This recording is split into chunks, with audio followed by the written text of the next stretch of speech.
Alors, le deuxième fait marquant comme ça, c'est un constat personnel en fait. Je me rends compte que depuis que je suis là, j'ai la chance ou la malchance d'être entourée des églises autour de ma maison. Il y a au moins 3 églises qui sont là. Et il m'arrive comme ça de me tenir à mon balcon pour regarder. Donc, c'est une bonne chance. Donc, même sans le vouloir, il m'arrive comme ça de vivre ce spectacle-là, de leur voir s'entraîner et tout. Et ce qui m'a vraiment marqué, c'est cette discipline avec laquelle ils pratiquent cette foi-là, en fait. C'est-à-dire, je me rends compte que qu'il pleuve, qu'il neige, quel que soit le temps qu'il fait, quel que soit le blocage qu'il peut avoir, ils sont là, en fait. C'est-à-dire, c'est des jeunes, pour la plupart, qui s'entraînent, et même des personnes âgées. C'est des gens qui s'entraînent minimum 4 fois par semaine pour préparer le culte du dimanche. C'est-à-dire que cette discipline-là m'a vraiment impressionnée. Et c'est là où je me suis dit, mais très souvent on dit que les Africains ne sont pas disciplinés, que les Africains manquent de rigueur. Non, en fait, c'est faux. C'est-à-dire, quand j'observe ça, je me rends compte qu'en fait, on a cette discipline, on a cette rigueur-là.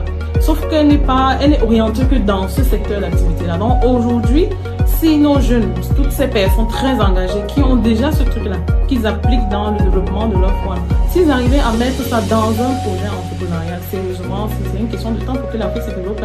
Parce que quand on regarde les mêmes jeunes, quand moi je les reçois ici, ils n'ont pas la même détermination pour développer leur entreprise. Il faut trouver la promesse divine derrière les projets pour que les jeunes s'y mettent en fait. Donc il faut pouvoir changer de perception, que les gens qu'on change la perception du travail pour que les gens mettent réellement le focus. Parce que c'est les mêmes gens, ils ne seront pas à l'heure au rendez-vous. On a des rendez-vous d'entretien ici, ils viennent pas à l'heure pour eux, c'est pas important. Pourtant en semaine, ils ne manquent pas d'entraînement, ils sont là à temps.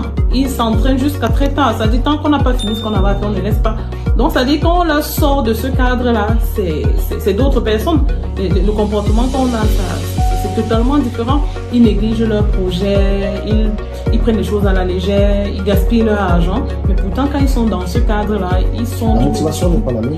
Donc c'est avec ça que j'ai compris qu'en fait, le problème, c'est pas le manque de rigueur, le problème, c'est pas la discipline qui manque aux Africains, c'est d'encadrer cette rigueur-là, c'est d'encadrer cette discipline, de savoir l'orienter dans des projets porteurs, vraiment, de développer aussi cette discipline dans l'entrepreneuriat. Donc ça, c'est vraiment le challenge qu'on a en tant qu'Africains.